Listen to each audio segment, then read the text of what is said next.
Hello guys, welcome back once again. I welcome you on your own YouTube channel, Acharya Vicky Gurukul Coaching Center. As we know, we are reading in the direct and indirect narration, and we have finished assertive sentence. And today we are going to discuss and learn about interrogative sentence, and we will learn about the interrogative sentence. How will we change into indirect narration of the interrogative sentence, and what is the rules and regulations of this topic. So this session is going to be very interesting. So guys, keep on watching and don't skip the video. And I think your study will be going on very properly. And as we know, we have been studying on this YouTube platform very systematically rules and regulations. So guys, keep on watching and take your pen copy with you so that you may write in your notebook whatever you find important things. Let's start today's topic. Now, today's topic is interrogative sentence.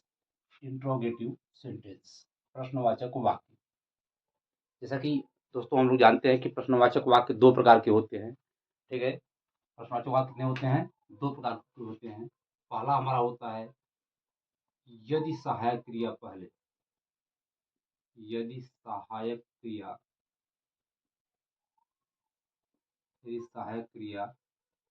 पहले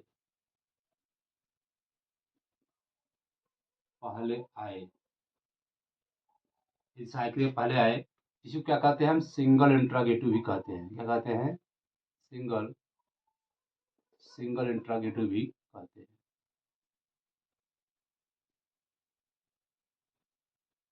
single interrogative भी कहते हैं. सहायक क्रिया पहले आने का मतलब क्या होता है? सहायक क्रिया आने का मतलब जैसे इज, आई एम,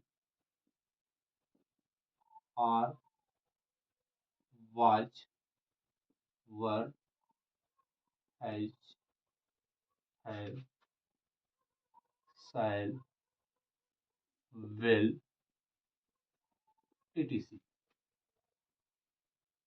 ठीक है दोस्तों, मैंने क्या बताया कि यदि सहायक क्रिया पहले आए सिंगल इंट्रोगेटिव से कहते हैं. इसमें is, am, are, was, were, has, have, shall, will, etc. ये सब क्या आ जाते हैं? सबसे पहले आते हैं. क्या कहलाते हैं? सिंगल इंट्रोगेटिव सेंटेंस कहलाते हैं. और दूसरी पॉइंट हमारा क्या है जिसको हम कहेंगे क्या? यदि प्रश्नसूचक शब्द, प्रश्नसूचक, ठीक है, यदि प्रश्नसूचक शब्द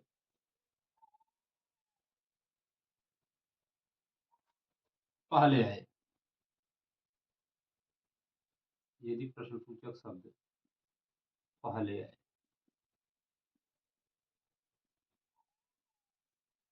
इसे क्या कहते हैं? हम डबल इंट्रोगेटिव कहते हैं. अपने शब्दों में क्या कहते हैं? Double interrogative. Double interrogative. ठीक है. हमने बताया कि प्रश्न करने वाले वाक्य, जितने भी वाक्य क्या होते हैं? प्रश्न करने वाले वाक्य होते हैं. वे क्या कहलाते हैं? प्रश्नवाचक वाक्य कहलाते हैं. तो यदि प्रश्नसूचक शब्द पहले आए, इसको हम डबल इंट्रोगेटिव कहते हैं. इसके अंदर क्या आता है? जैसे इसके अंदर क्या आता है? जैसे व्हाट, व्हेन, वेयर,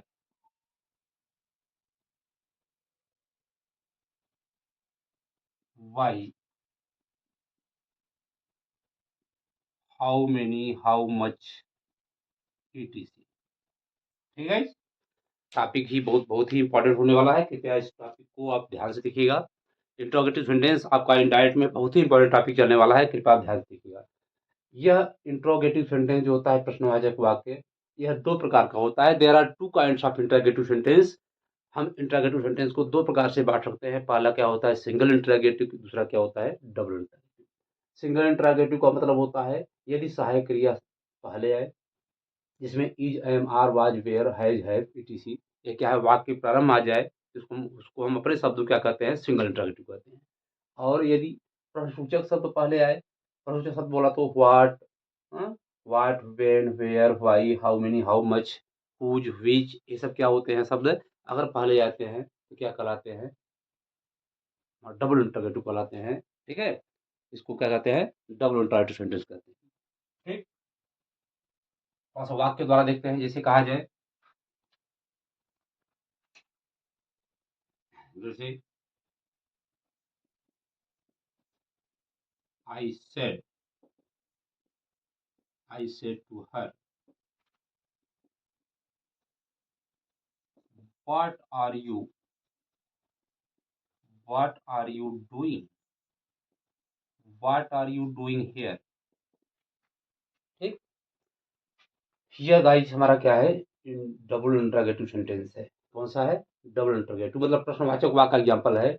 मैंने एग्जांपल लिखा कि आई सेड टू हर, मैंने उसे कहा what are you doing here, तुम यहाँ क्या कर रहे हो, ये हमारा क्या वाक्य है, प्रश्नवाचक वाक्य।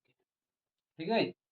अच्छा, अब रही बात इसमें क्या रूल्स, क्या रूल रेगुलेशंस होते हैं, इसको मैं पहले लिखूंगा और तब समझाऊंगा। थोड़ा सा इसको मैं चेंज करने का प्रयास कर रहा हूँ। क्या बनेगा इसका, आई सेड, जो आई सेड था क्या कहेंगे, I asked, I asked her.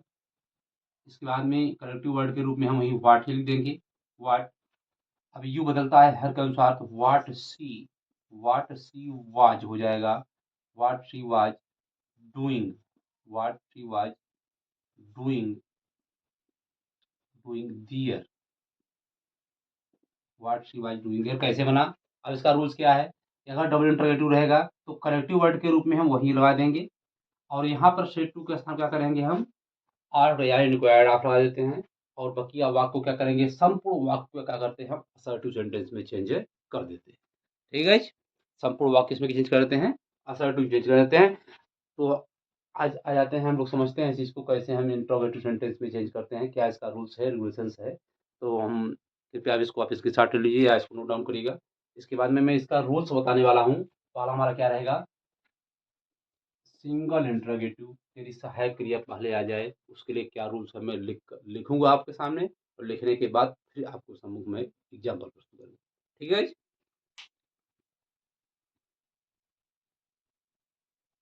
Yes दोस्तों, हम चलते हैं, क्या हम टॉपिक डालते हैं कि यदि सहायक क्रिया ऑक्सिलरी वर्ब सबसे पहले आए तो। ठीक है, तो मैं इसको रूल सीखना चाहूँगा। पहला रूल्स हमारा क्या रहेगा, rules number one,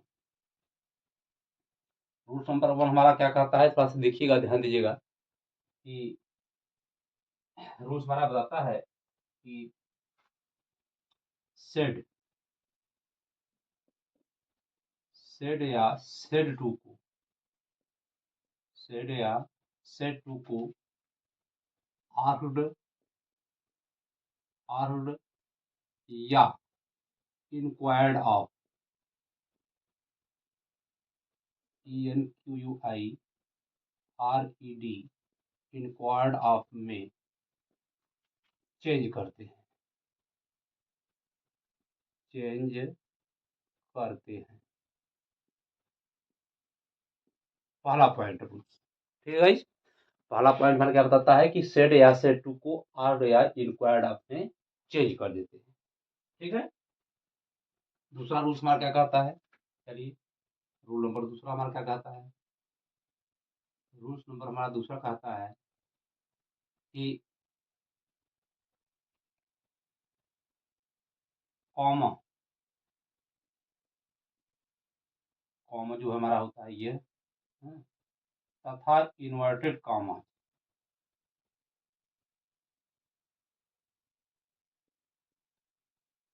inverted commas,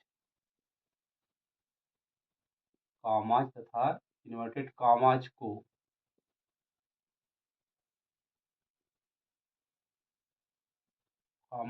हटाकर, कॉमाज था कॉमा को हटाकर इफ, IF, इफ या वेदर, इफ या वेदर में परिवर्तित कर देते हैं, परिवर्तित कर देते हैं। ठीक है, इफ या वेदर में परिवर्तित कर देते हैं। ठीक है, नेक्स्ट रूल क्या होता है? रूल नंबर नेक्स्ट हमारा क्या कह रहा है? रूल नंबर नेक्स्ट हमारा कहता है रिपोर्टेड स्पीच के वाक्य को, रिपोर्टेड स्पीच के वाक्य को, रिपोर्टेड स्पीच के वाक्य को असर्टिव में चेंज कर देते हैं। चेंज करते हैं। ठीक है, रिपोर्टेड स्पीच के वाक्य को असर्टिव में चेंज करते हैं।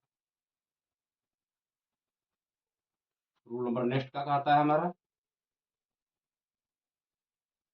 रूल नंबर फोर्थ का आता है, रूल नंबर हमारा फोर्थ का आता है प्रश्न सूचक चिन्ह को हटाकर, प्रश्न सूचक चिन्ह को हटाकर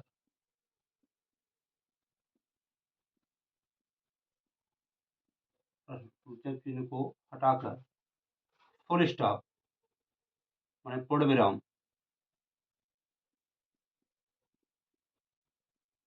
पूर्ण विराम, फुल स्टॉप,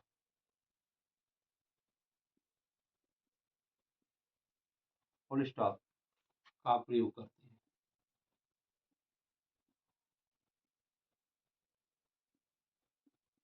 का प्रयोग करते हैं। तो रूल नंबर 5 हमारा क्या कहता है? रूल नंबर 5 हमारा क्या कहता है? नंबर 5 कहता है प्रोनाउन नियरनेस वर्ड्स,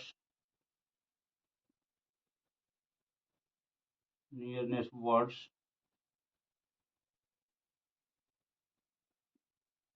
आदि में परिवर्तन, आदि में परिवर्तन असर्टिव की भांति, असर्टिव की भांति करते हैं। ठीक है, असर्टिव की भांति करते हैं।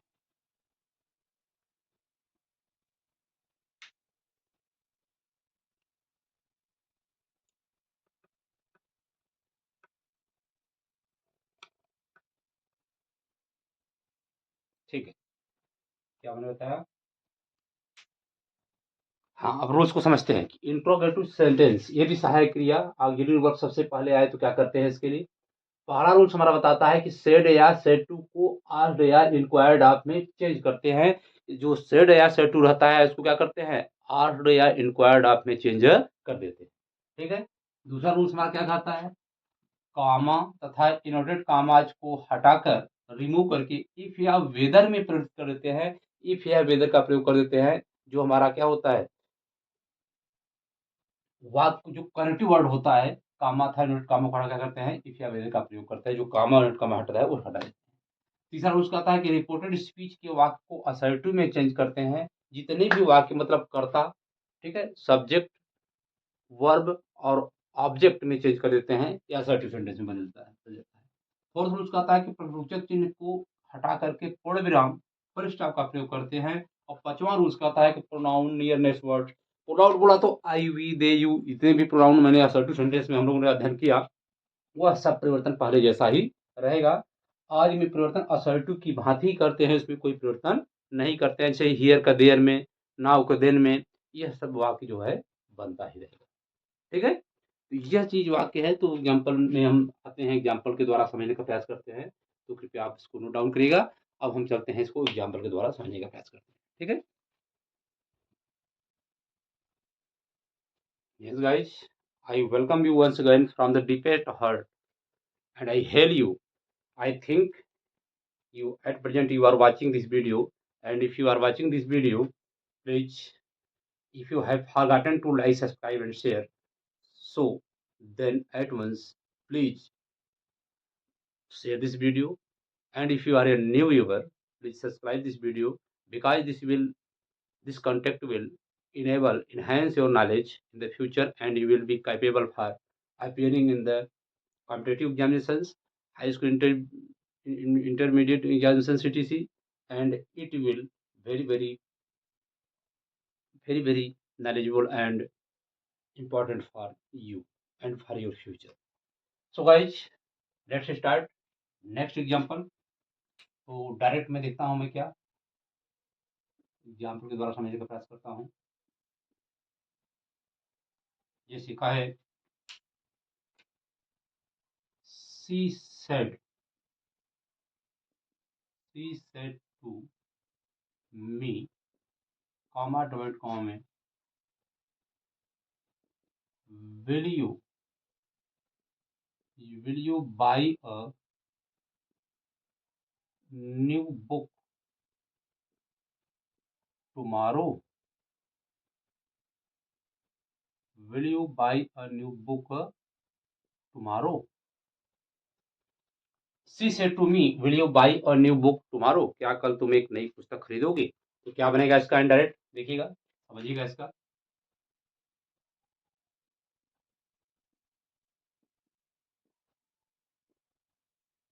हाँ, इसका इनडायरेक्ट कैसे बनता है, हमने बताया था कि 5 रूल्स के द्वारा हमने समझाने का प्रयास किया था। 5 रूल्स, इसको याद रखिएगा।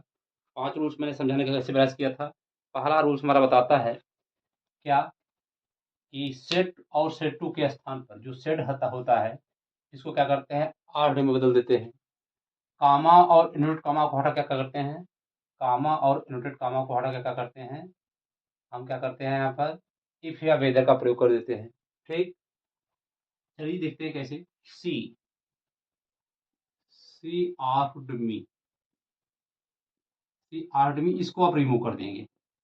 अब यहाँ सहायक क्रिया पहले होने की वजह से क्या करेंगे, यहाँ इफ या वेदर का प्रयोग कर सकते हैं। सी आस्क्ड मी इफ, यू बदलेगा मी के अनुसार तो क्या हो जाएगा आई, और आई के साथ क्या करेंगे, क्योंकि आई के साथ शुड होना चाहिए, लेकिन हम क्या करेंगे वुड का ही प्रयोग करते हैं। ठीक है, आधुनिक इंग्लिश में वुड का ही अच्छा प्रयोग है। अगर शुड लगा देते हैं कोई दिक्कत नहीं है, अगर हम मान लीजिए शुड लगा देते हैं तो कोई दिक्कत नहीं है, दिक्कत की बात नहीं है, लेकिन हमेशा वुड का ही प्रयोग सर्वोत्तम माना जाता है, ये जानते रहिए, क्योंकि ज़्यादा से ज़्यादा वुड का ही प्रयोग किया जाता है। ठीक है, तो आई के साथ शुड लगा देंगे, I should buy, I should buy और new book the next day, the next day,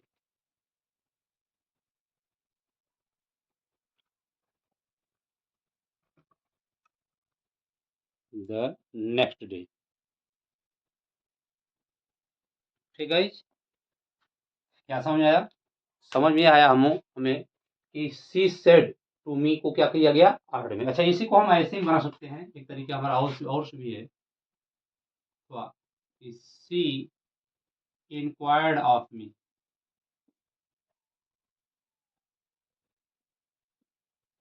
C enquired of me, यहाँ लगाएंगे whether, whether I would buy और new book the following day या the next day, the next day के स्थान पर क्या कर सकते हैं हम, द फॉलोइंग डे भी कर सकते हैं। ठीक है, यह चीज हमारा एग्जाम्पल है कि she enquired of me whether I would buy a new book the next day या द फॉलोइंग डे में चेंज कर सकते हैं। ठीक है, दूसरा एग्जाम्पल देखते हैं। दूसरा एग्जाम्पल, ये फर्स्ट हमारा एग्जाम्पल था, दूसरा एग्जाम्पल देखते हैं। दे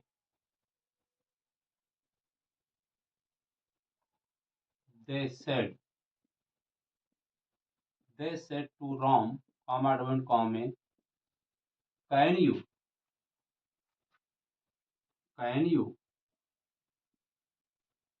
solve this problem? Can you solve this problem? तो इसका जब इनडायरेक्ट बनेगा कैसे?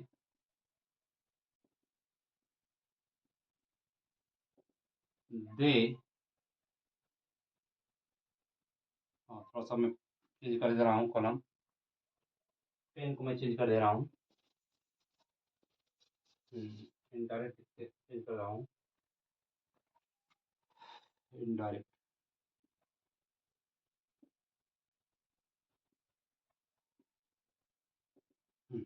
इनडायरेक्ट चेंज कर रहा हूँ, कैसे देखिएगा? दे, दे आर्ड, दे आर्ड राम इफ, या weather,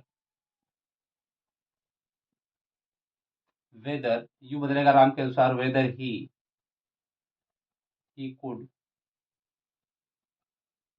could solve that problem. ठीक है गाइस, दे आर्ड Ram if या whether he could solve, if he could solve that problem। ठीक है,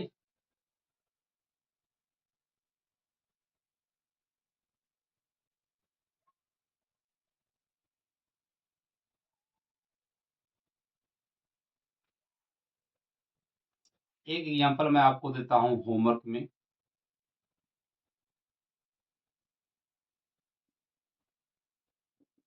होमवर्क में एग्जांपल है, Ram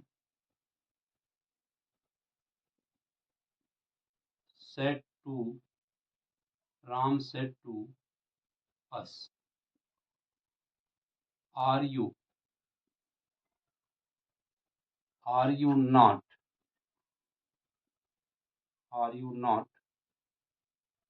reading English grammar? Are you not reading English करके छोड़ देते हैं। ठीक है गाइस,